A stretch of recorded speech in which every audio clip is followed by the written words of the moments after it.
Good afternoon. We'll go ahead and call to order the regular meeting for the City of Murfreesboro Board of Zoning Appeals for October 28, 2015. First item on the agenda is consideration of minutes for our regular meeting on September 23, 2015. Those minutes are included with our agenda materials. Any corrections to those minutes? No. All right. If not, they'll stand approved as presented, and we'll consider new business. First application we have is a sign variance request. It is application S15074 by Mr. Howard Munn of Munn Enterprises. He's requesting a variance from the ordinance which prohibits a sign being placed in or over a public utility or drainage easement. And this is for property located in a commercial highway district at 1153 Fortress Boulevard. Ms. Kerr, if you'd review that application, please.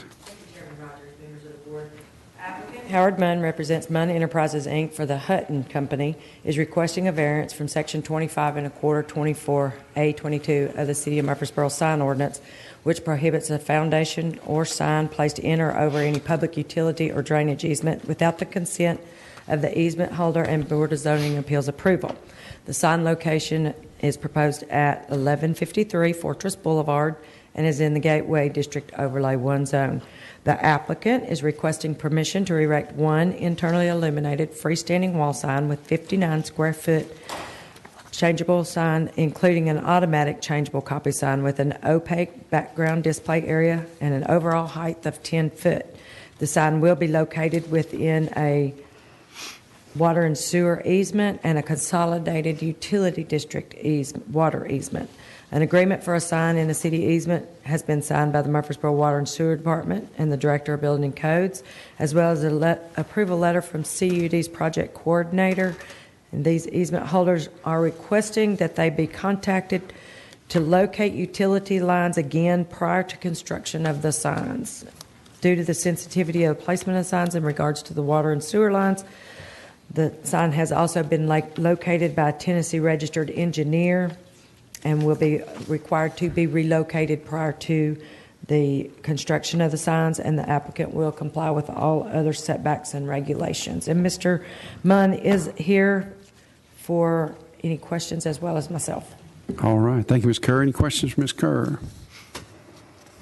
The sign meets all the other ordinance requirements, but for the fact that it's in a public utility easement. Correct. All right. Thank you, Ms. Kerr. Mr. Munn, anything you'd like to add to the application? No, sir. My name's Howard Munn. I would be glad to answer any questions that y'all may have, if y'all have any. All right. Any questions for Mr. Munn? All right. Thanks, sir. All right. Well, thank you. At this time, we'll conduct a public hearing. Anyone present wishing to speak for or against this application, if you would, please come forward. And seeing none, we'll declare the public hearing closed and open the floor for further discussion or motion. If no further questions, I'll make a motion to approve. I'll second. Motion is second. Any further discussion? Not all in favor say aye. Aye. Any opposed? All right, Mr. Munn, that application has been approved. And now we'll consider some variance requests. First application there is application Z15064. By the Murfreesboro Planning Department and Joe Chrisman of B&L Automotive. He's requesting variances from the ordinance, and this is for property located in a commercial highway district at 511 Southeast Broad Street. There are 6 different parts of this application. First one is a 32-foot variance from the ordinance requiring a minimum front yard setback of 42 feet for a detached accessory structure.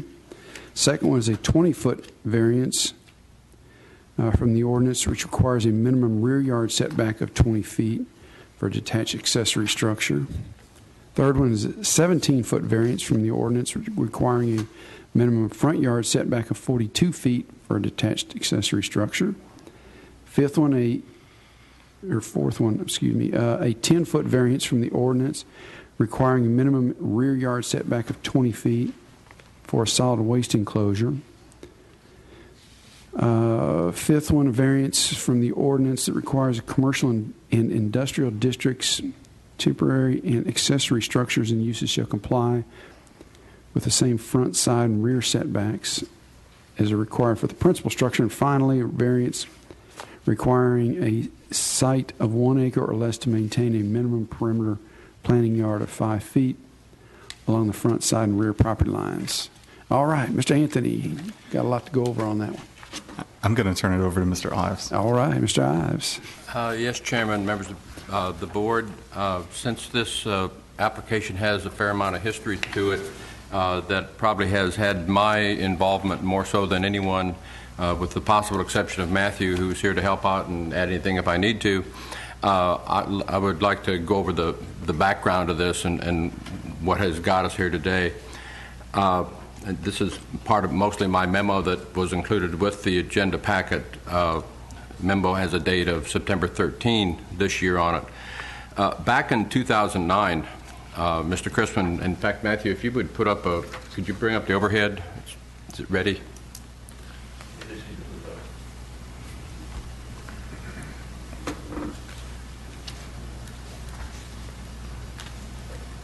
If we could bring up the overhead that's on the at the lectern, please.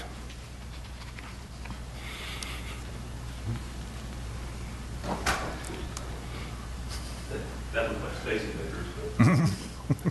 That's how bad it was. It should be up there if it's turned on. You want to stretch?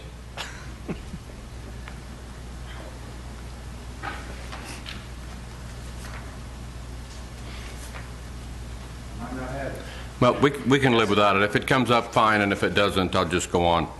But back in 2009, Mr. Christmas was cited to City Court for several property maintenance issues and for failure to repair a substandard building on the property. At about that time, Planning Department also notified Mr. Christman of several zoning violations. In an attempt to resolve those zoning violations, Mr. Christman came to the BZA and asked for several variances. In November of that year, which is 2009, the BZA approved 4 variance requests at the reference property, and the approval was subject to 5 conditions, including that he obtain and provide a new site plan that incorporated the variances. A copy of Matthew's letter from that time is also part of our materials. Chrisman did not fulfill the conditions, and ultimately the citations went back to City Court, and in June of 2010, Judge Sellers entered a final order with fines totaling some $6,000. Mr. Chrisman appealed to Chancery Court. All the local judges declined to hear the case, and visiting Judge Don Harris heard the case. Mr. Harris, okay, here's the picture. This is one of the front, looking at the front of the building with a large amount of tires outside, with a dumpster almost next to the right-of-way and with a semi-trailer parked.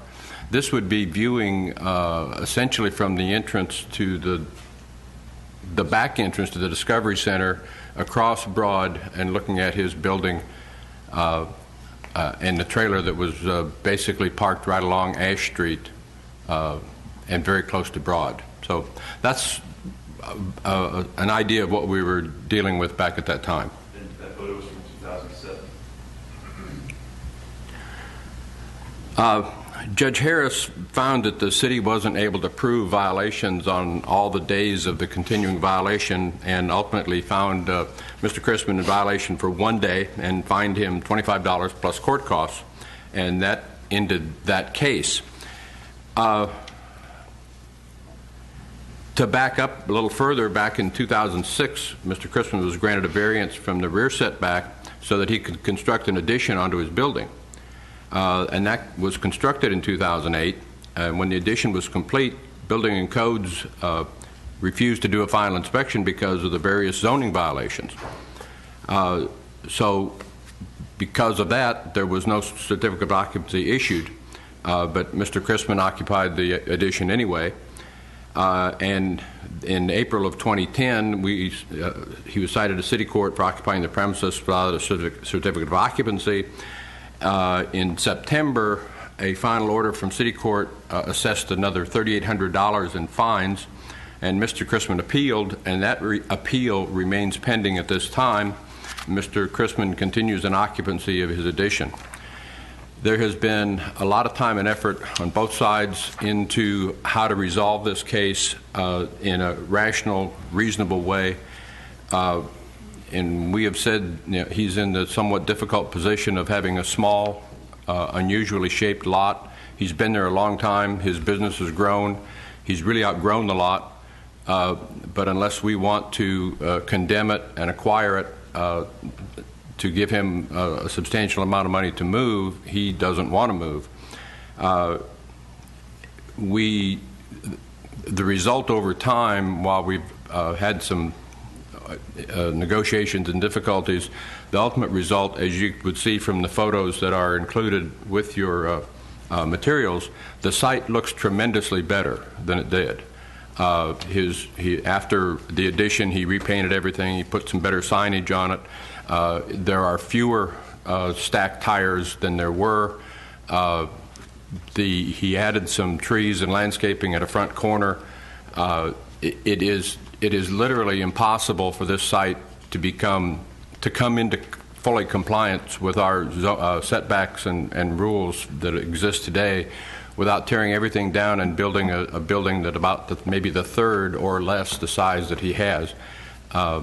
Reality, to be forced to come completely into compliance would put him out of business.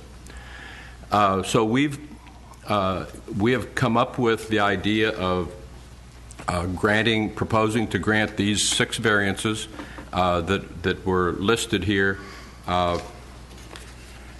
If these variances are approved, we will enter into a settlement agreement that will dismiss the case. Mr. Chrisman will pay a fine, a small fine, but a fine with regard to the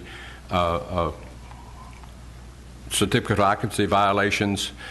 He will agree to keep the property up. We'll close these files and let everybody get on to better things, which is why planning staff, along with building code staff, are joint applicants with Mr. Chrisman on this. We think this is a good resolution, and we ask that you approve it and let us all go on to better things.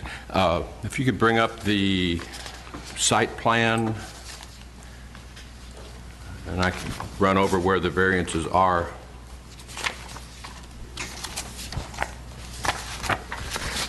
I wish we could enlarge this. I'm going to do this at the screen. I think is the only way I can have you see it.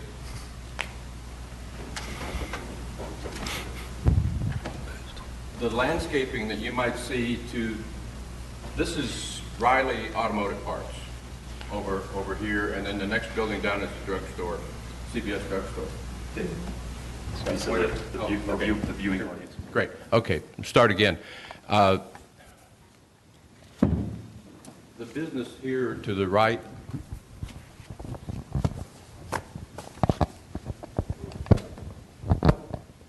Is this on? Okay, now it is.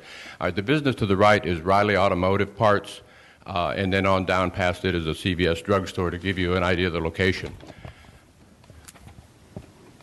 There is a semi-trailer parked at the, and also this, because he has 2 fronts, he has 2 rears with no side, so 2 front lot lines on Broad Street and Ash Street with 2 rear lines back against Riley Automotive, and, well, actually both against Riley Automotive.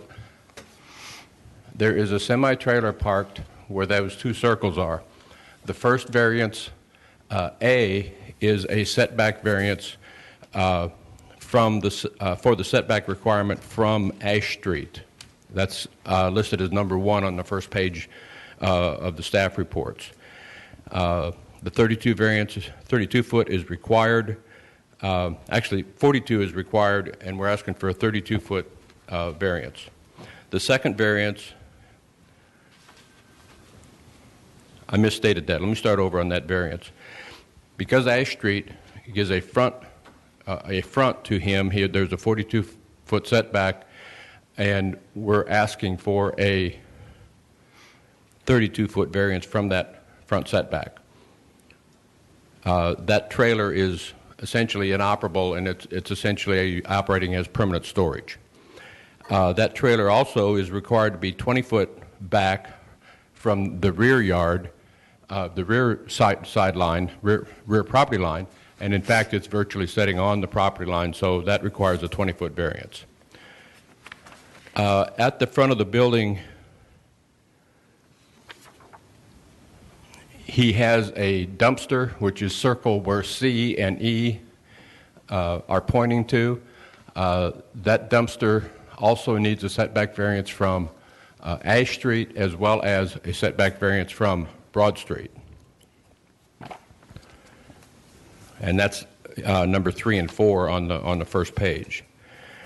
Then there's an overall variance from the requirement that in commercial and industrial districts, temporary and accessory structures and uses shall comply with the same front, side, and rear setbacks as are required for the principal structure. Obviously, these other forced variances are essentially variances of that provision, but we include that because it is a separate provision requiring those to be observed. And finally, lost my map. Okay. In the corner of Ash Street and Broad, Mr. Christmas has planted 5 trees and has seeded that or sodded it, I'm not sure, with grass. He has maintained that. It looks nice. It is about all he can possibly do for landscaping on this small lot. And so we're proposing that landscaping at that corner of Broad and Ash Street suffice as his required perimeter landscaping. Again, we think this is a reasonable resolution to a difficult situation, and we would ask that you approve it. Be happy to answer any questions. All right. Thank you, Mr. Ives. Questions for Mr. Ives? David, does the dumpster that sits at the front right corner of the building, there looks like there's some room back there in the back. Granted, I think you'd still have a variance for the Ash Street setback, but couldn't you take it off? Could you take it off the front of the building and move it behind the building? At least get it out of the view of Broad Street? I'm frankly not sure if that would be possible. Okay. I guess we'll talk to. I don't think he has rear doors back in that corner that would make it convenient for the dumpster to be at the back. And also, there's a curb there, and of course, a truck comes. I believe that's generally a front-loader truck has to pull up to that and empty it. And if it went to the back, they'd have to jump a curb to do that. And I expect that the trash hauler would take some offense at being required to do that. Yeah, I can't tell if there's access to the rear of the property from Ash Street. There is a driveway that's essentially at the far, I guess that'd be the east end of his property. But to circle back in and get into a dumpster, and also that's not concrete back there. So if it's ever wet weather, there'd be a possibility of a truck bogging down. They've got a nice concrete apron coming in from Broad Street. Okay. All right, Mr. Crispin, anything you'd like to add to the application, sir? Not sure if Mr. Crispin's here. I don't believe he is. All right, then we'll conduct a public hearing. Anyone present wishing to speak for or against the application, if you would, please come forward. Seeing none, I'll declare the public hearing closed and open the floor for discussion or motions. I guess we'll take these in 6 separate motions. Yes, that is necessary. All right. There are no further discussion. I'll move to approve the first 32-foot variance from Chart 2, which requires the minimum front yard setback of 42 feet for a detached accessory structure in the CH district. I'll second. All right, motion and a second. Any further discussion?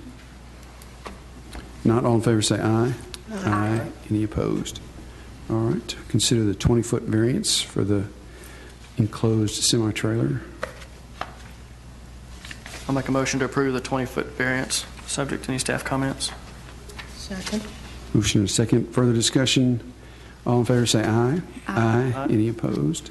All right. The 17-foot variance for the dumpster. I remember this case so well back in 2009, and I'm kind of familiar with that property. It would be hard to find somewhere to put that dumpster. So I'll make a motion to approve the 17-foot variance. I'll second. All right. Motion and a second. Further discussion? All in favor say aye. Aye. Any opposed? All right. Now the 10-foot variance for the dumpster as well. Make a motion to approve the 10-foot variance, subject to staff comments. Second. All right, I have a motion and a second. Further discussion? All in favor say aye. Aye. Any opposed? All right, now the variance request concerning commercial and industrial districts. I make a motion to approve the 25-foot. I second. All right, motion and a second. Further discussion? All in favor say aye. Aye. Any opposed? And finally, the variance for concerning the landscaping issue, number 6. I'll make a motion to approve the variance with regard to the perimeter planting yard. Second. Motion and a second. Further discussion? Not all in favor say aye. Aye. Aye. Any opposed? All right. Mr. Crispin was here. I tell him his application had been approved. I will pass that along this afternoon. Thank you. Thank you. Thank you, Mr. Ives. All right. Next is application Z15065 by Mr. Ralph Fole, requesting variances from the zoning ordinance. And this is for property located in a residential. And Mr. Blomley, thank you for being available for us as well. Residential single-family RS-15 district located at 1532 Winterberry Drive. First is a 7-foot variance from the ordinance requiring a minimum rear yard setback of 30 feet. And the second part is a 3-foot variance from the ordinance requiring a minimum front yard setback of 40 feet. All right, Mr. Anthony. Thank you, Mr. Chairman. Excuse me. The property at 1532 Winterberry Court is currently zoned, Winterberry Drive is zoned RS-15, which requires minimum setbacks of 40 feet on the front, 30 on the rear, and 12.5 on the sides. The applicant wishes to construct a new house on the property. The new house will not fit within that building envelope. To meet the applicant's desired dimensions, 2 variances are needed, the 7-foot rear yard setback variance and the 3-foot front yard setback variance. As shown on this zoning map and aerials, the applicant's lot is located near the end of a cul-de-sac, which, as is the case most of the time, gives it sort of an asymmetrical shape. The applicant's letter of application did address each of the 3 standards for granting a variance. The applicant contends that the unusual shape of the lot poses both a practical difficulty and an unusual characteristic, and the applicant contends that the situation is not self-created. As noted in the staff report, other houses have been built on similar lots in the Northwood subdivisions. During our research, we were not able to find where any variances were granted for those. However, the applicant points out that in this case, the property is unique because it's smaller than most of the other properties in the section, thus limiting the buildable area. And staff reviewed the plat and found that this is one of the smaller properties, with only about 5 in this section of the subdivision being smaller. The applicant is in attendance and can answer any questions, as can staff. Thank you. All right. Thank you, Mr. Anthony. Questions from Mr. Anthony? All right. Mr. Fole, anything you'd like to add to your application, sir? I really didn't say anything. It's pretty well stated. Everything about it is just that the house, the way I propose to set the house on a lot and everything is complementary to the neighborhood, and I feel like it's the correct thing to do to place the house where it faces the street instead of trying to twist it around to fit on the lot due to the odd shape. So that's the reason for my requesting variance. What are the footing? What is the footprint for other houses that you've looked into for this lot? Well, actually, none for this particular house. My wife and I wanted to build this house for some time, so it's, if this variances are not approved for the house or anything like that, of course, we'll have to research some other house for the lot or sell the lot. But you haven't looked at any other There's not house any other plans? things that we desire, ma'am, so it's pretty personal.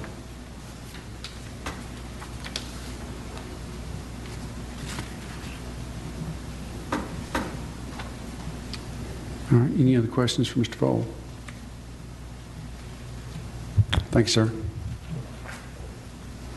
All right, this time we'll conduct a public hearing. Anyone present wishing to speak for or against this application, if you would, please come forward.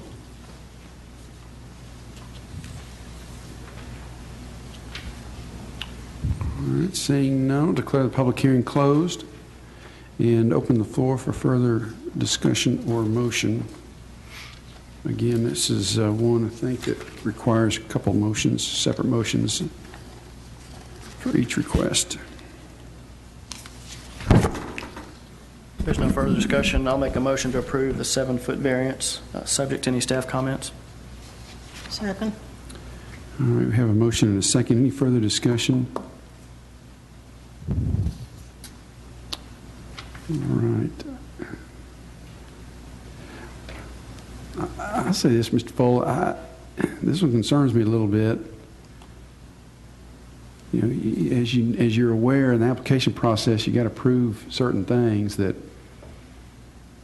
and you've made those points as best you can, I think, in your application. But I think what it boils down to is that you're trying to put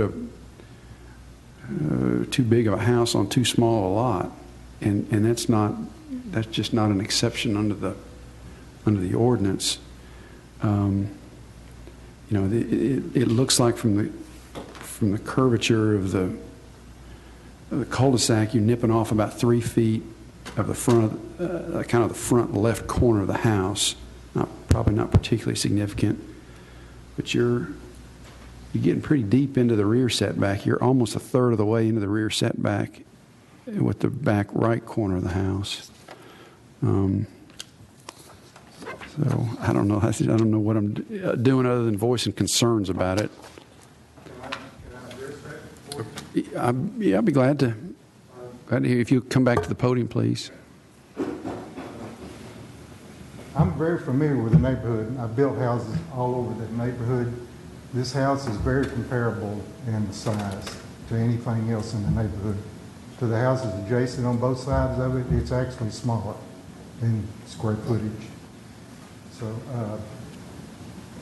you know, I'm not asking to set an entire wall line of a house across the property line. There's just corners that don't quite fit in the line, which I thought was a reasonable request. The front corner, if that's a concern, possibly I could make an alteration to the plan to address that. That particular room is one I hate to reduce, is what I guess I'm trying to say.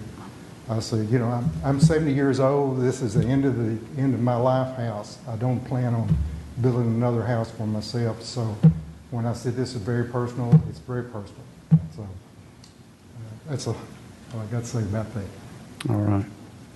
I guess the reason I asked the question with regard to any other plans is due to my own concerns, similar to Chairman Rogers. The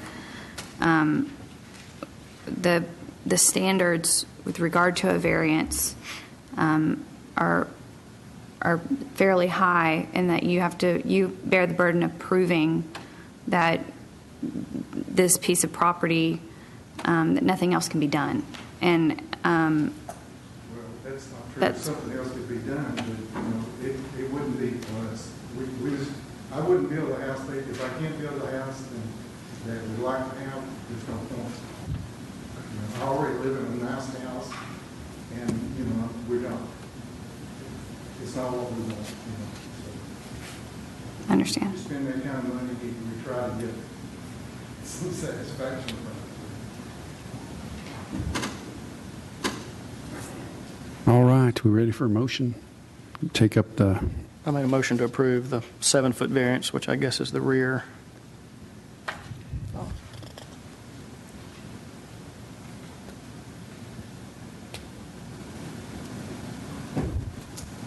all right, do we have a second? I already second. All right, motion and a second. Any further discussion? If not, all in favor say aye. Aye. Any opposed? All right, and the request for the 3-foot variance. I make a motion to approve the 3-foot variance. I'll second. Our motion and a second. Any further discussion? All in favor say aye. Aye. Any opposed? All right, Mr. Fowle, that application has been approved. Just from my personal perspective, I think I ended up voting for it just because of the magnitude or lack thereof of that variance request, and also candidly because I always say that what the concerns that are voiced during the public hearing often dictate the character of the neighborhood, and if there aren't any complaints about this being into the setbacks, then I think, and I take that to mean that this application as it's proposed is consistent with the character of the neighborhood. So that's what ultimately resulted in my vote in favor of it. I didn't take it, we took our neighbors' consideration and showed every neighbor the house plan and the setbacks that we were requesting. None of our neighbors objected to it. All right. That's a good way to approach it right there. Thank you, sir. All right. Next, we'll consider application Z15066 by Robert and Laura Foster. They're requesting a variance from the zoning ordinance for property located in a residential single-family RS-12 district located at 4710 Kuchar Court. First is a 22-foot variance from the ordinance requiring a minimum rear yard setback of 25 feet. And secondly, a 1-foot variance from the ordinance requiring a side yard setback of 10 feet. All right, Mr. Anthony, if you review that application for us, please. Thank you, Mr. Chairman. The property at 4710 Kuchar Court is zoned RS-12, which requires a 35-foot setback on the front, a 25-foot setback on the rear, and 10 feet on each side. The applicant in this case began constructing an 823-square-foot covered porch, but stopped construction after receiving notification from the Building and Codes Department that no permits had been issued for that porch. The applicant then sought the permits and discovered that a 22-foot rear yard setback variance would be necessary. During the staff review of this project, staff discovered that the porch also encroached into the side yard setback by 1 foot, making a side yard setback variance necessary as well. The applicant's letter of application addressed each of the 3 standards for granting a variance. They indicate that existing trees and the way that the house is situated on the lot constitute practical difficulties. They noted that the unusual shape of the lot, being due to being on a cul-de-sac, was an unusual characteristic. And the applicant contends that the property's conditions are not self-created. Staff's review of the property indicates that the house is situated toward the rear of the lot, while some of the other houses in this neighborhood are situated more toward the front of their respective lots. Due to the placement of the house on the lot, a rear yard setback variance would likely be necessary, no matter where they put that porch on the back of the house, if it's built to their desired dimensions. It may not be as much of a rear yard setback variance, but they would probably still have to have one. The applicant is in attendance and can answer questions. Staff can answer questions. And please note that within your packets, there is a petition of names and addresses of folks who signed support of this project. Thank you. All right. Thank you, Mr. Anthony. Questions for Mr. Anthony? Is the existing house already, does it already have a variance for the rear of the, or am I, it appears from the plat that the corner, the rear corner is already within the rear setback. You're correct, and I was not able to find a variance for it. These variances, if granted, would cover that as well.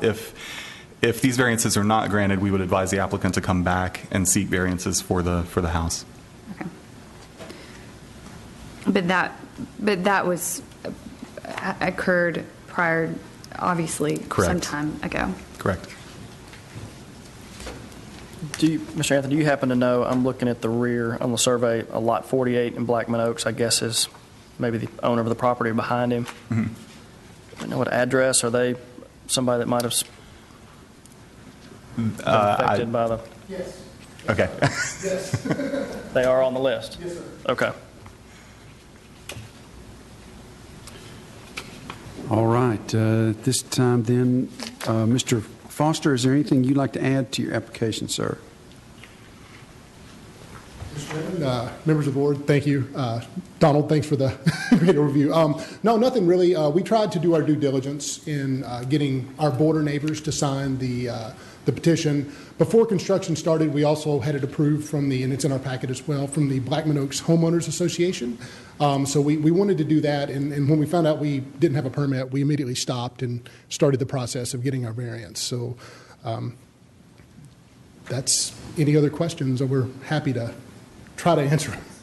The people on, Excuse me, so we can get it on the record. You did say that the owner of Lot 48 is one of the petitioners, or one of the neighbors supporting your petition? Yes, sir. That's Greg and Cindy Lewis. Okay, thank you. Yes.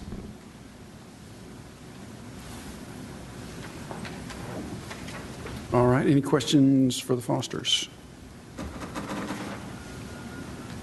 All right. Thank you all. This time we'll conduct a public hearing. Anyone present wishing to speak for or against this application, if you would, please come forward.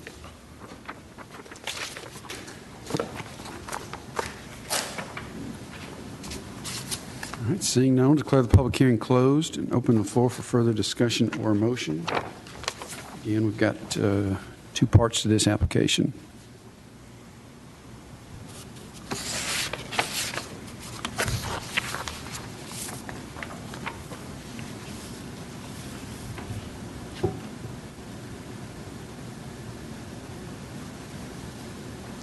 if there's no further discussion, I'll make a motion to approve the 22-foot variance.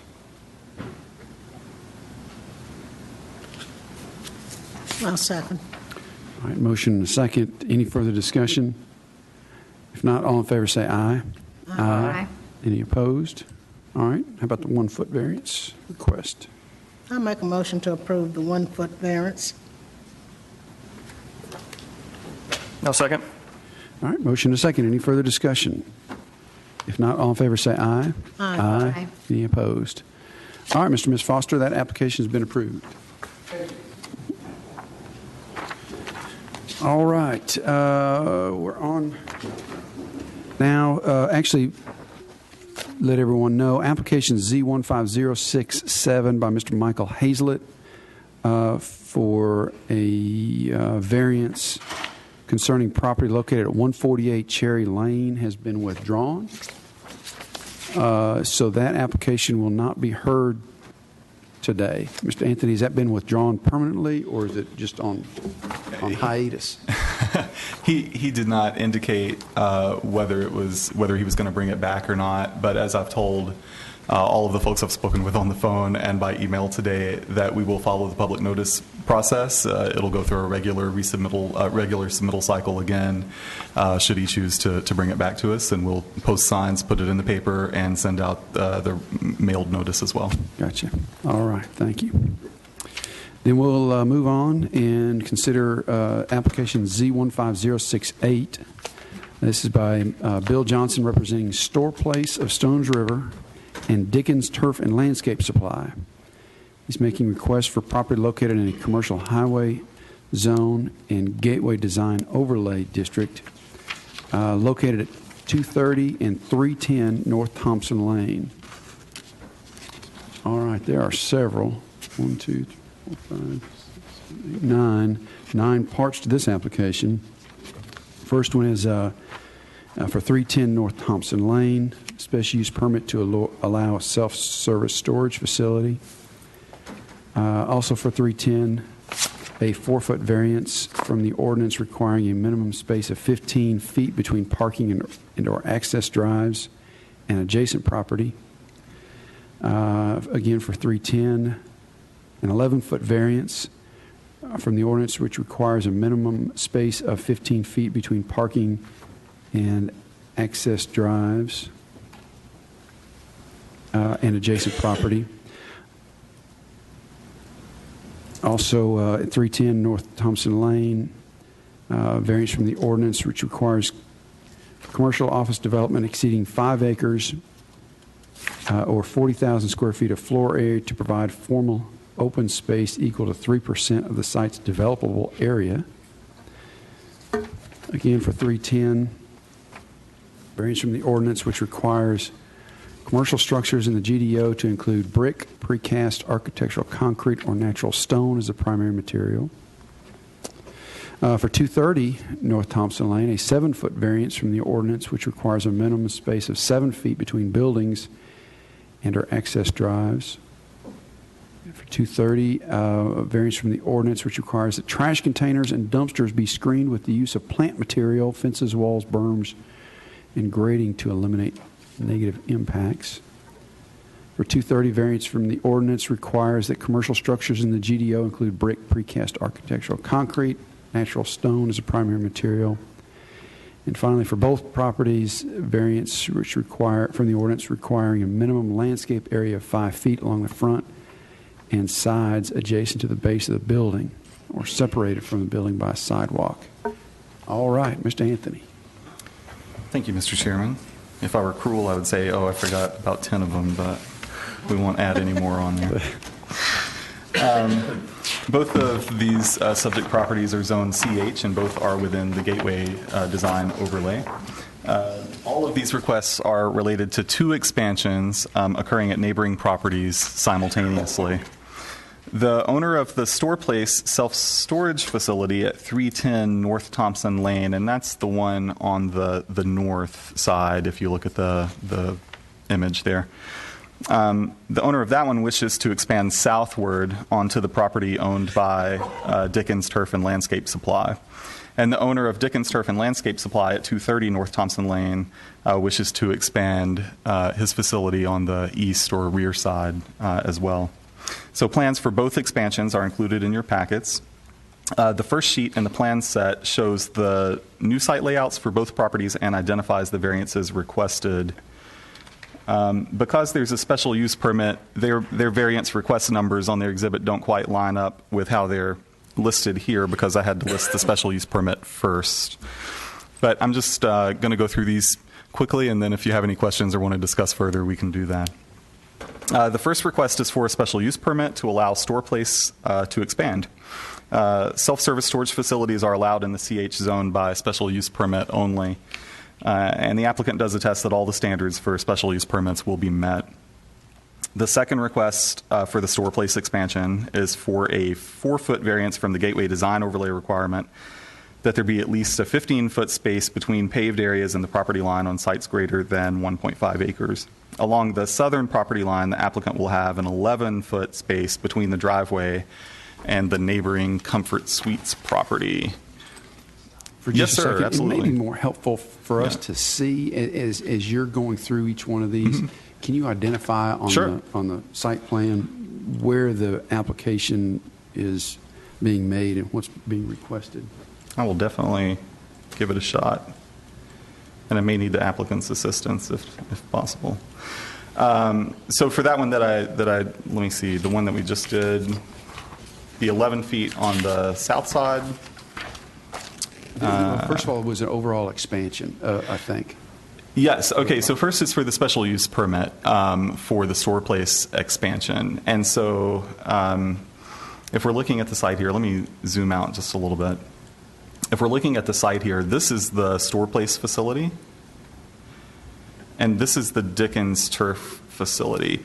Store Place wants to expand down this way. So this building will become a storage building that will be part of this business. That's currently vacant, correct? Currently vacant, right. Well, it belongs to the Dickens Turf and Landscape Supply, but it's a gravel lot. Nothing is built on it. Correct. At the same time that's happening, the Dickens Turf and Landscape Supply structure, which is here, they want to add on to the back of their building. So as you can imagine, these properties will both have to go through site plan review process as well as be replatted to make that happen. Okay, we're ready to move on to the next one. So the first thing is for the special use permit to allow a self-service storage facility in the commercial highway commercial district. Okay. Here. Okay. Let me zoom in just a little bit, and we'll go through the rest of these. So the second is for the 4-foot variance from the GDO requirement that there be a 15-foot space between paved areas and the property line on sites greater than 1.5 acres. That is here. So this is a parking lot. First of all, this is the property line between Dickens Turf and the Comfort Suites. And this is a parking lot serving the Comfort Suites facility here. So they do not have 15 feet space here. So that's the first variance. The next one is for an 11-foot variance from the same requirement on the east side of the Store Place property. I'm sorry, can go we ahead. back up and talk about that? Okay. The one just before. Okay. So the space between that parking lot and the building has to be what? The space between the property line and the edge of the building should be 15 feet. Okay, but here it's proposed to be? 11 feet. Okay. So it says 10-foot side setback line, right?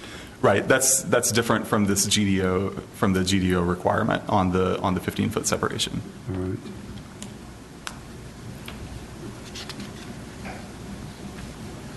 Okay.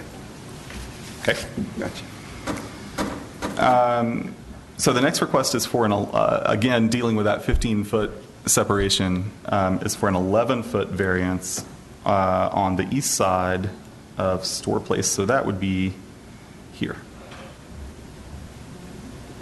This is vacant property on the east right now. This is accessed, if I remember right, from Robert Rose. But there's nothing there at this point. There is a large TVA easement, 25 feet through here. But this would be the second separation request.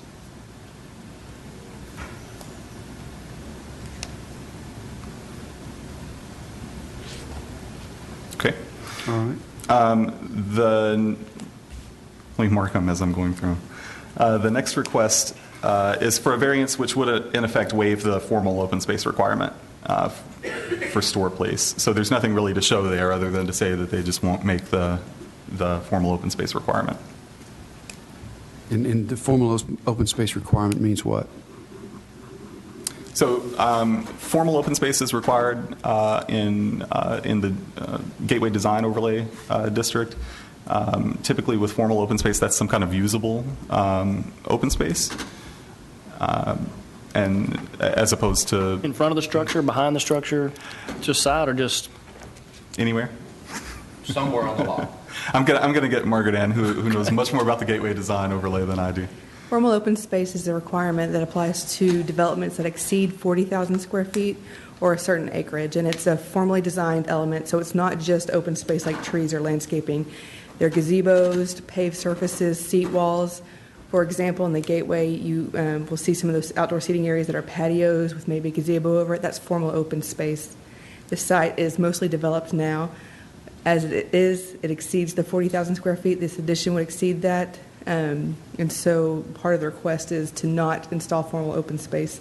Formal open space can serve the employees of an area, so it could be like a break room or lunch area, and that's what you see at some of our business office offices, or it can be an area for patrons. So the avenues is required formal open space, and you can see there's statues and fountains, and those contribute to their formal open space.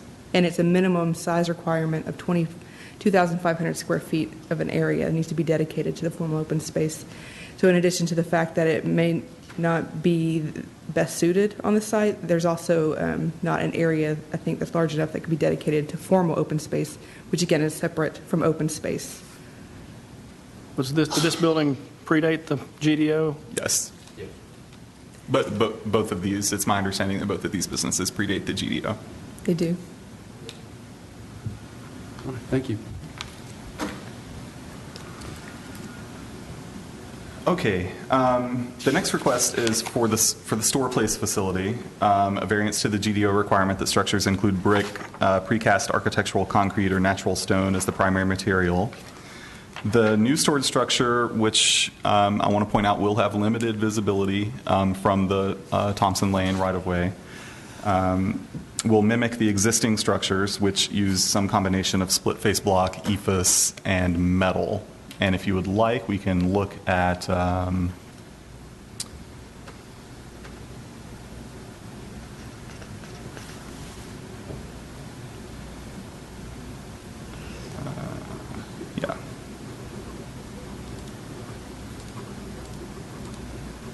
We can see what that will look like. If you're familiar with that facility, driven by it, and actually paid attention to it, it has a small lighthouse type tower on it. These materials are very much in line with what you're seeing when you drive by that existing building.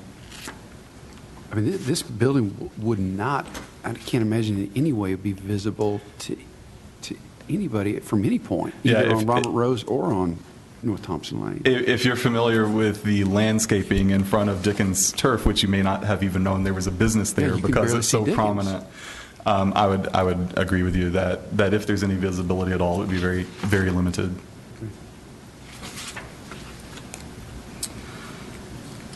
Let me get back to the site plan.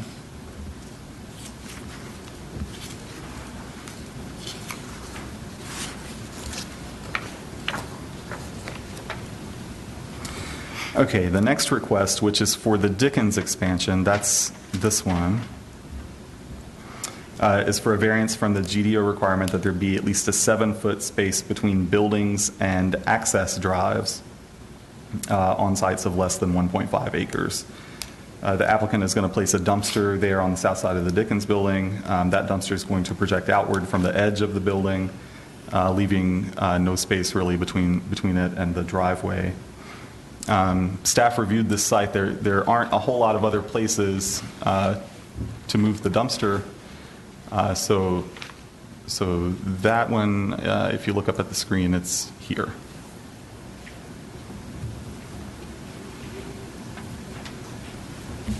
And as you can see, the access drive is just sort of right up against the dumpster in the building there.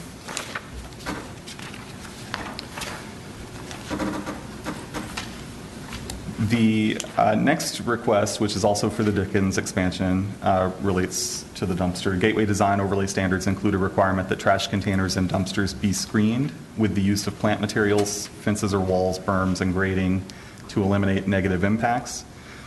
Again, the placement of the dumpster here doesn't leave much room for such screening. However, again, as we just discussed, the heavy landscaping at the front of the Dickens site should provide some visual relief from North Thompson Lane.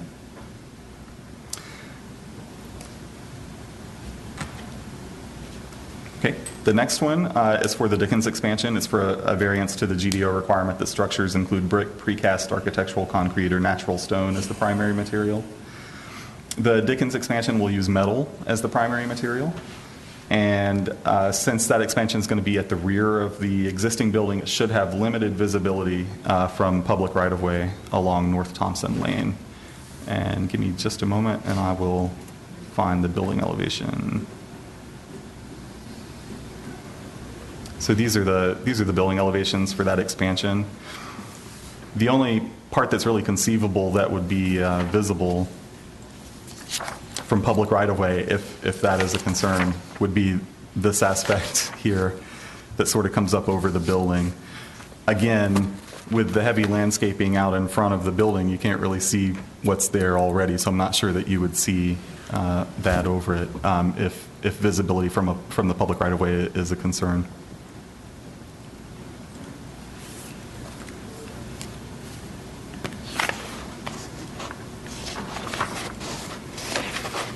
Okay, and the final one, and this is one that staff added on just to make sure that we're safe with the GDO requirement. And that's, there's a GDO requirement that minimum landscape area of 5 feet be placed along the bases of buildings. Both of these expansion projects are taking place largely out of public view. And further, the existing buildings, which again predate adoption of the GDO, do not necessarily have the base of building plantings around them.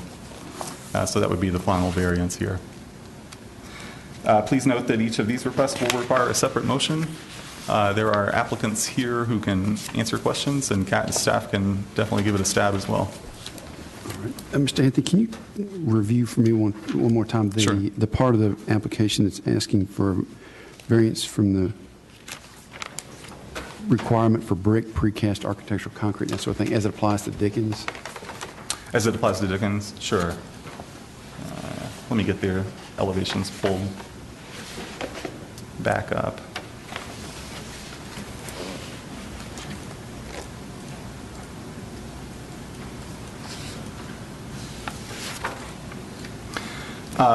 As you can see here on the existing building, you have a lot of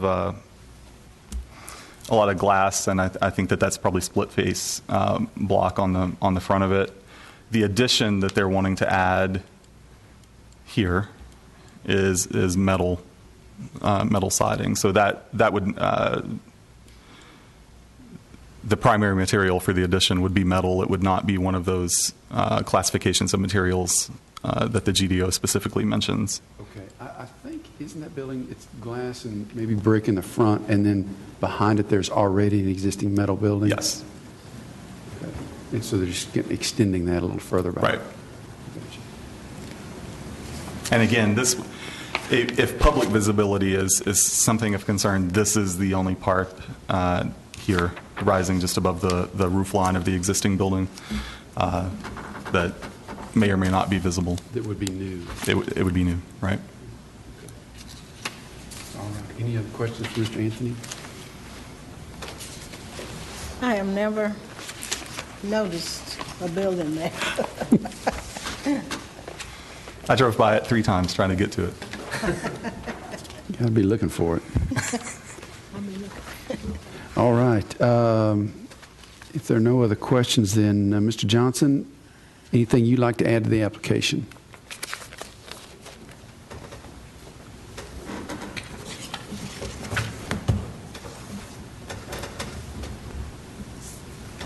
My name is Bill Johnson. I represent both owners, Store Place and Dickens. Just as a prelude to this application, last week we went through the Planning Commission process because we had to go, I believe it was an automatic appeal with Planning Commission. And I believe the Planning Commission approved the request subject to Board of Zoning Appeal approval, which means if we are granted approval here, we'll go back for Planning Commission for a second reading next month. All right. Questions for Mr. Johnson? All right. Thank you, sir. At this time, we'll go ahead and conduct a public hearing. Anyone present wishing to speak for or against this application?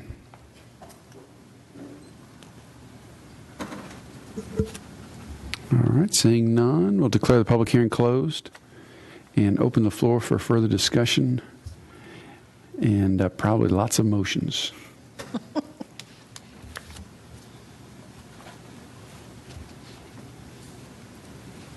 If there's no further discussion, excuse me, I'll make a motion to approve, I guess it's identified as request number 1 in our packet, the special use permit. And that's subject to any staff comments. Second. All right, we have a motion and a second to allow the expansion of the self-storage facility. All right, any further discussion? Not all in favor say aye. Aye. Any opposed? All right, now the request for the 4-foot variance concerning the minimum space between parking and adjacent property. I'll make a motion to approve the 4-foot, subject to any conditions set by the staff. I'll second. Motion is second. Further discussion? All in favor say aye. Aye. Any opposed? All right. The request for the 11-foot variance for the concerning the minimum space of 15 feet between parking and or access drives and adjacent property. Make a motion to approve the 11-foot variance, subject to staff comments. I'll second. Motion is second. Further discussion? All in favor say aye. Aye. Any opposed? All right. The request for the variance from the formal open space requirement. I'll make a motion to approve the variance from the formal open space requirement. I'll second. Motion is second. Further discussion? All in favor say aye. Aye. Any opposed? All right. The next one is for the variance that requires brick, precast concrete, and natural stone as a primary material, and this would concern the store place expansion building. I'll make a motion for a variance with regard to the material on the store place building. I'll second. All right, motion and a second. Any further discussion? All in favor say aye. Aye. Any opposed? All right. The 7-foot variance request for the minimum space between buildings and or access drives. I'll make a motion to approve the 7-foot variance. I'll second. Motion and a second. Further discussion? All in favor say aye. Aye. Any opposed? All right. And now concerning the variance for the request for the trash containers be screened with the use of plant material or other effects. Make a motion for the trash container screening be approved. Second. All right. Motion and a second. Further discussion? All in favor say aye. Aye. Any opposed?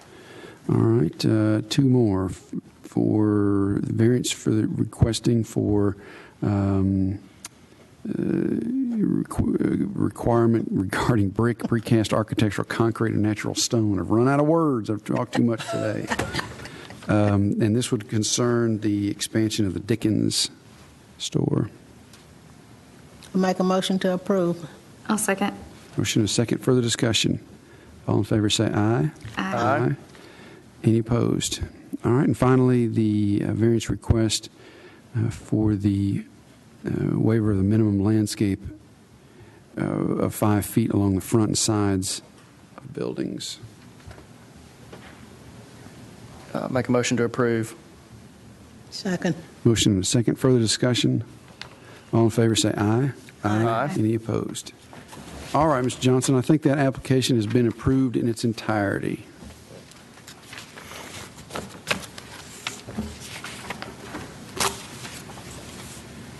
All right. We'll now move on to application Z15069 by Mr. Wayne Moore for Boy Scout Troop 197 and Fellowship United Methodist Church, requesting a special use permit in order to operate outdoor sales of Christmas trees at their church property located in an RS residential single-family 15 district at 2511 New Salem Highway. Mr. Anthony. Thank you, Mr. Chairman. This is an annual request for a special use permit by Boy Scout Troop 187 at Fellowship Church, located at 2511 New Salem Highway. The applicant wishes to sell Christmas trees, which is a use classified by the zoning ordinance as a temporary vendor. The applicant plans to place an 8x8 structure on the northwestern lawn of the church property. That structure will serve primarily as storage. They may also utilize a trailer for storing equipment and supplies. The applicant anticipates, based on past performance, of having 8 to 10 customers per hour. The hours of operation will be 5:30 p.m. to 9 p.m. Monday through Friday, 9 a.m. to 9 p.m. on Saturdays, 1 p.m. to 9 p.m. on Sundays. In previous years, and this is for the benefit of the applicant as much as the board, the church has agreed to take responsibility for cleanup of the site, and that was indicated as, again, desired this year in the letter. However, I don't have anything in writing from the church. So if the applicant wishes to have that arrangement again, then you'll need to submit a letter from the church prior to opening for business, and I've included that as a condition of approval in the staff report. We also propose 2 additional conditions. First, applicant shall pass an electrical safety inspection prior to opening for business. The applicant shall purchase an electrical permit from the Building and Codes Department in order to obtain this inspection. And secondly, all temporary structures shall meet the minimum building setback requirements for the RS-15 district. The applicant is here and can answer questions, as can staff. Thank you. All right.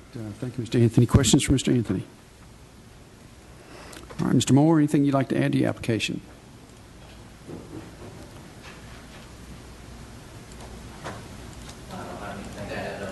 Appreciate support. All right. Any questions for Mr. Moore? Thank you, sir. Thank you. This time we'll conduct a public hearing. Anyone present wishing to speak for or against this application? Seeing none, I'll declare the public hearing closed and open the floor for further discussion or motion. I make a motion to approve the application subject to staff comments. Second. All right, motion and a second. Any further discussion? All in favor say aye. Aye. Any opposed? All right, Mr. Moore, that application has been approved. We'll now consider another Christmas tree application, Z15070 by Mr. Mike Jones from North Boulevard Church of Christ. He too is requesting a special use permit to operate a Christmas tree outdoor sales at church property in a commercial highway zone located at 1266 Northwest Broad Street. All right, Mr. Anthony. Thank you, Mr. Chairman, and I made an error in the caption there that this is operated on private property. It is not part of an institutional group assembly use. So strike that. This is over by Kmart. Over by Kmart, correct. Okay.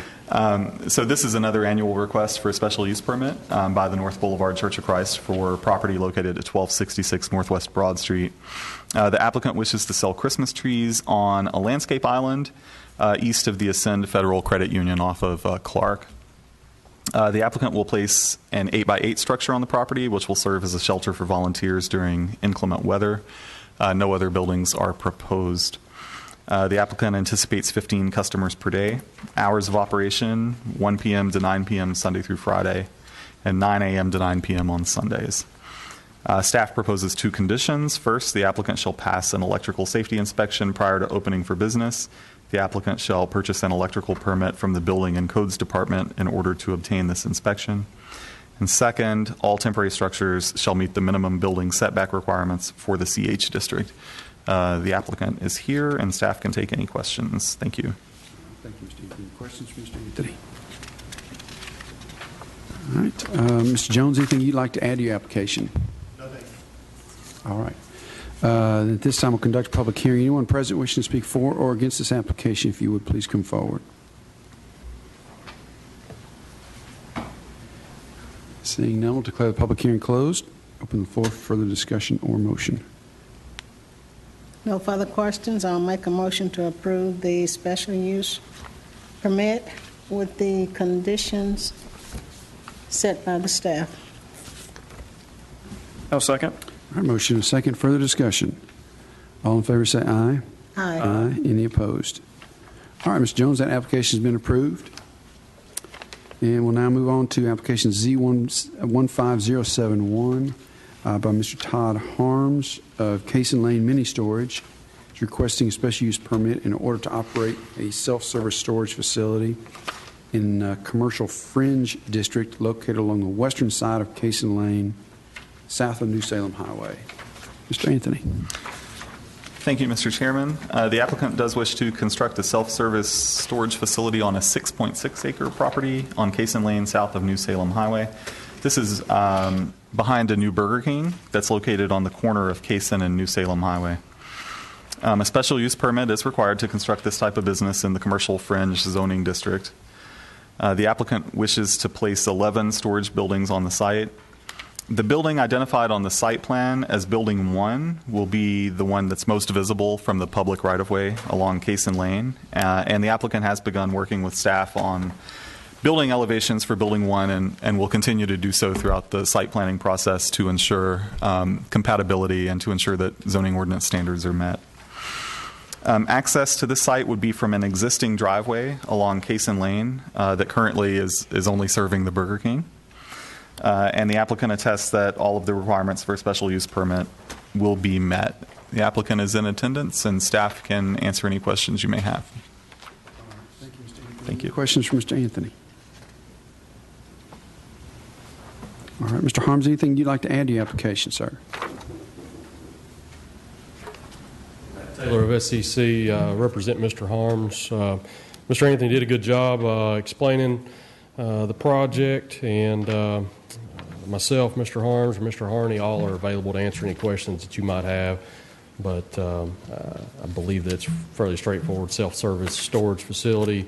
We are accessing an existing curb cut on Cason and want to utilize that, and have tried to dress up that elevation along Cason Lane, as Mr. Anthony said. So. All right. What's in this triangular piece of property that's in front of the site and between the site Building and Cason? 10, right in front of Building 10.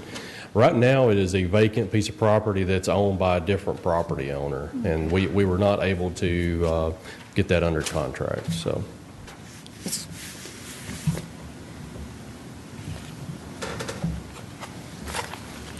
And the Burger King is on the opposite side of the property. That's where you're sharing the Yes, drive. ma'am. Yeah, if you're coming down Cason, like from 99, you would hang a right into this site, and then you would hang another right to go back up to Burger King. Okay. Thank you. Mm-hmm. Okay, I'm still kind of catching up, Matt.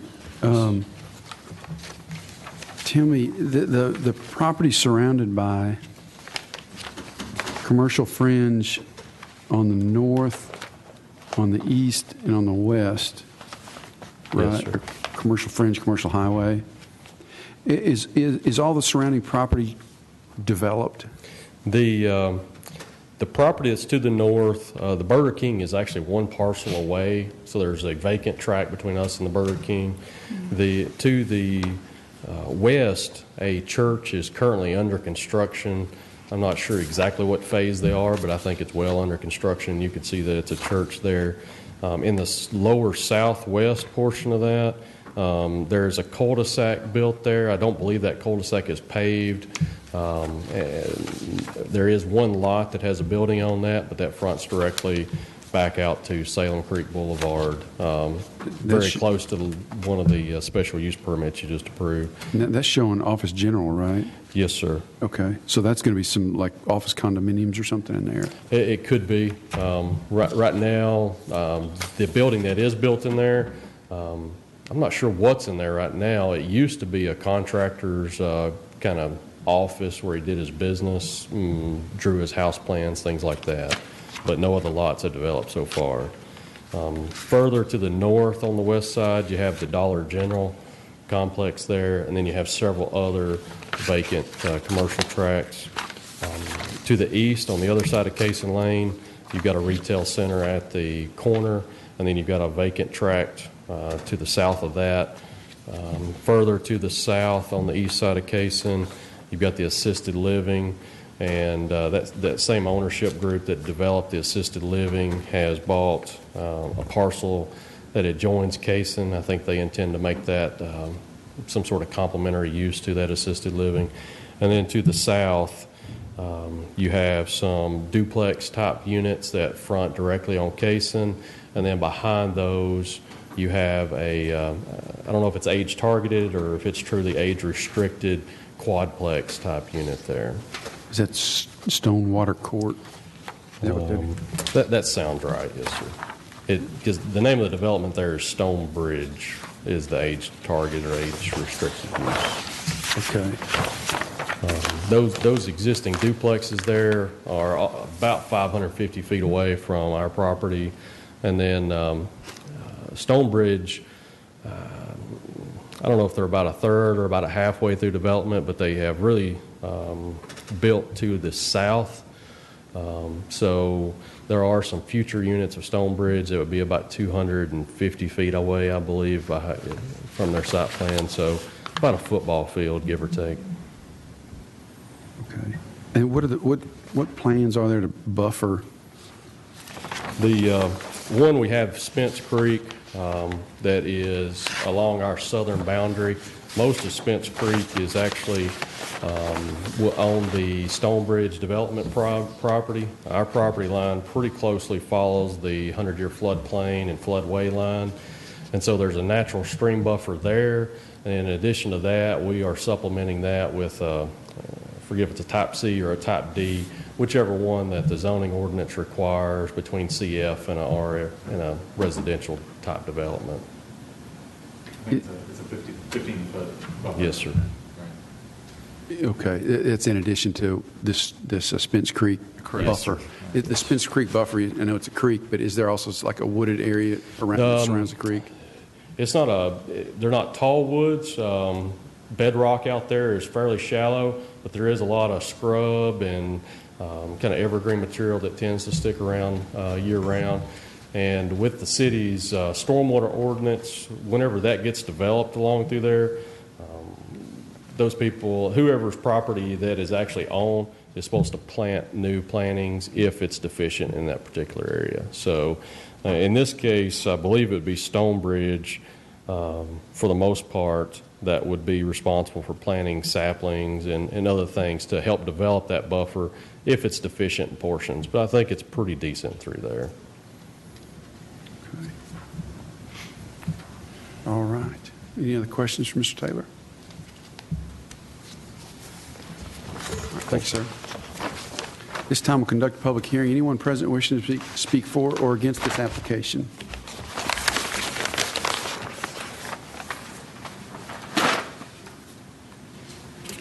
All right, seeing no one, declare the public hearing closed and open the floor for further discussions or motion.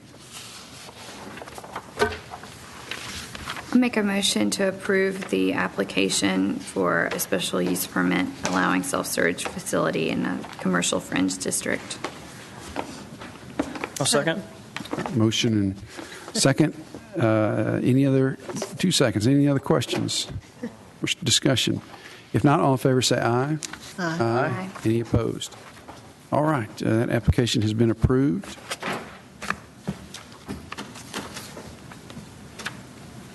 And we'll now consider application Z15072 by Mr. Matt Taylor representing Dan Decker and Decker and Belt Investments. They're requesting a special use permit to allow another self-service storage facility. This is for property located in a commercial fringe district at 3450 Glenside Court. Mr. Anthony. Thank you, Mr. Chairman. The applicant in this case wishes to expand an existing self-service storage facility at 3450 Glenside Court.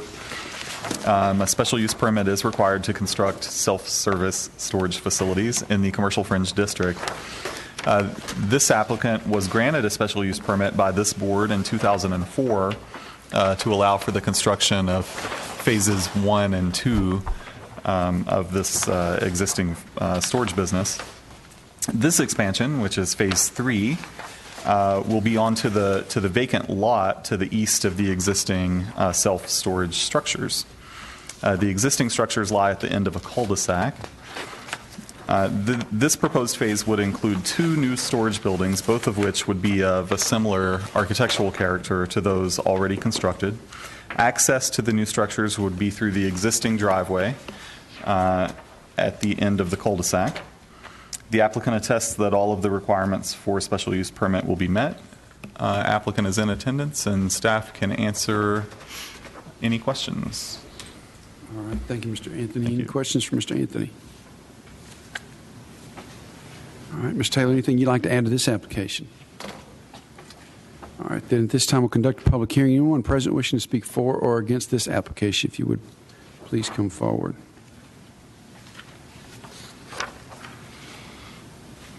All right, seeing none, we'll declare the public hearing closed and open the floor for further discussion or motion.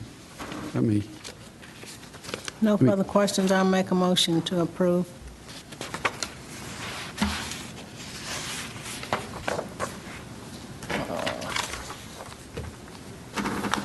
I'll second.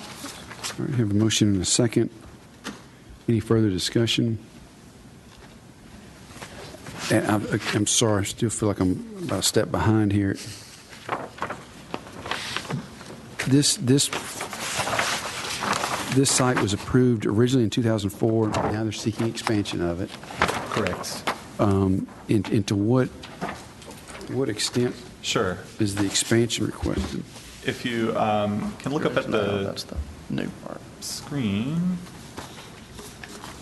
So the existing facility is at the end of the cul-de-sac here, this rectangular shape. There is a vacant lot here along Glenside Court, and so the expansion would be on this part that borders what's already been built. And there is a site plan included in the packet. Let me see if I can get that pulled up, and you'll be able to see. There it is. So the existing is here, and you can see the two proposed buildings here. So this is the bulb of the cul-de-sac.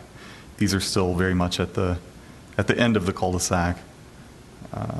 And I'm assuming that this lot will be replatted at some point to accommodate this.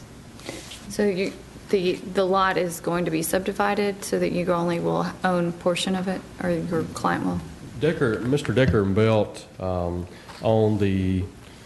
developed all this land and built the cul-de-sac, and they developed the original mini storage, and they still retain this entire parcel that Mr. Anthony was talking about. They did recently sell the south side of the cul-de-sac. I believe it's planned for a Taco Bell and a retail store that have went through Planning Commission. I don't believe they've broken ground yet.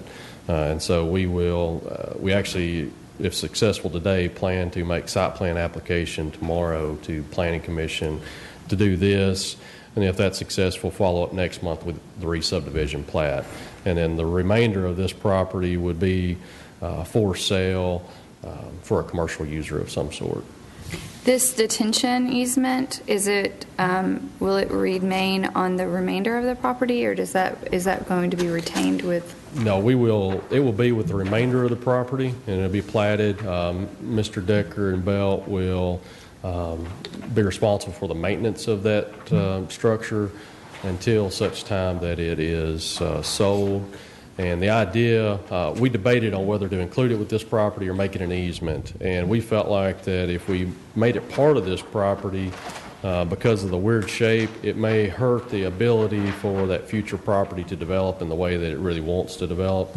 And so by doing an easement, we can move that around in the future. So if somebody wants to come in there and enlarge that detention, they could reshape that and have the ability to do that on their property rather than having to come back to Mr. Decker and Belt and try to re-subdivide that property. So we felt like this left the most flexibility while still meeting the stormwater regulations. Thank you. Again, as far as landscaping buffer goes that surrounds this new addition.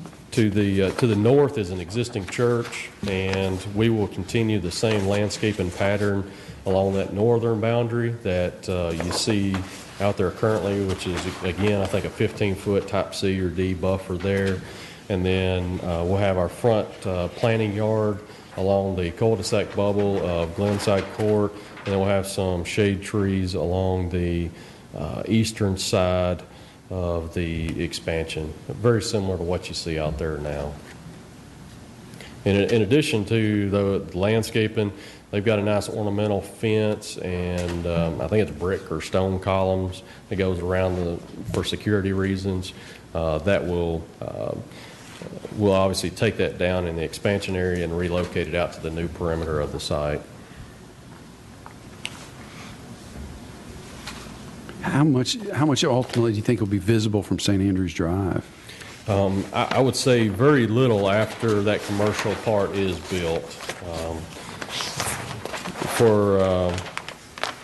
I would say the immediate future, one side of that last building there would be visible, but it is in the neighborhood of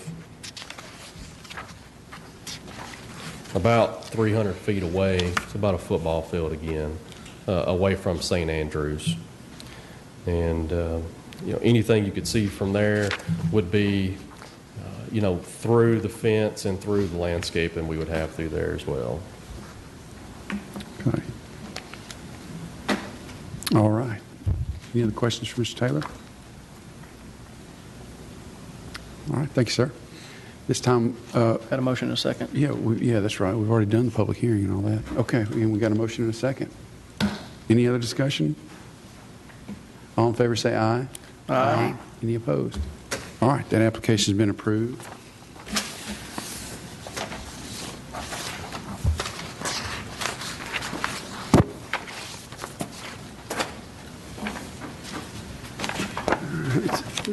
This is our final application, I believe. It's Z15073 by Mr. Matt Taylor, representing Sean Gilliland of Primary Care and Hope Clinic. He's requesting a special use permit to allow philanthropic institution in property in a duplex residential district located at 608 Hancock Street. All right, Mr. Anthony, if you'd review that one for us, please. All right. Last one, Mr. Chairman. The applicant wishes to convert an existing house at 608 Hancock Street into a community clinic, which is classified as a philanthropic institution in the zoning ordinance. A special use permit would be required in order to operate a philanthropic institution in the residential duplex zoning district. This property lies on the northwestern corner of Hancock Street and Mercury Boulevard. The property is owned by the Murfreesboro Housing Authority and includes two other structures. The structure that's affected here is the one closest to Mercury Boulevard. The other two are on the northern part of the lot there.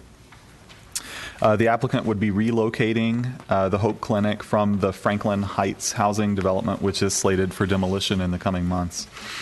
Applicant anticipates seeing 10 patients per day and having a staff of 3. They have made provision for parking, which meets the parking requirements of the city.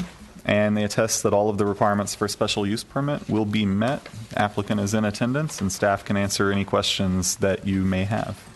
All right. Any questions for Mr. Anthony? The big green P here on the That's Patterson Park. Make sure I'm in the right.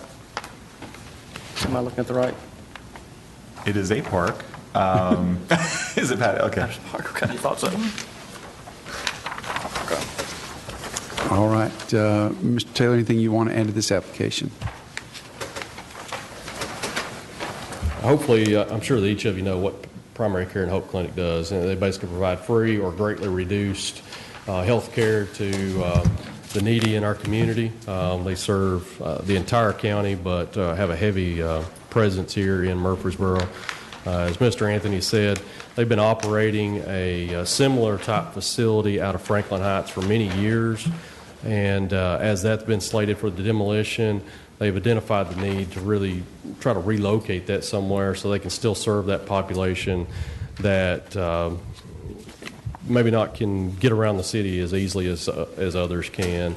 And so feel like this is a great location for that service, and hopefully you'll feel the same way. So I'll be happy to answer any questions.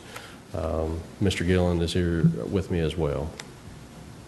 All right. Any questions from Mr. Taylor? There's no need for changes to the exterior of the house? The only changes that we're proposing to the exterior, we're adding some landscaping to come in compliance with the zoning ordinance. We are adding some parking to come in compliance.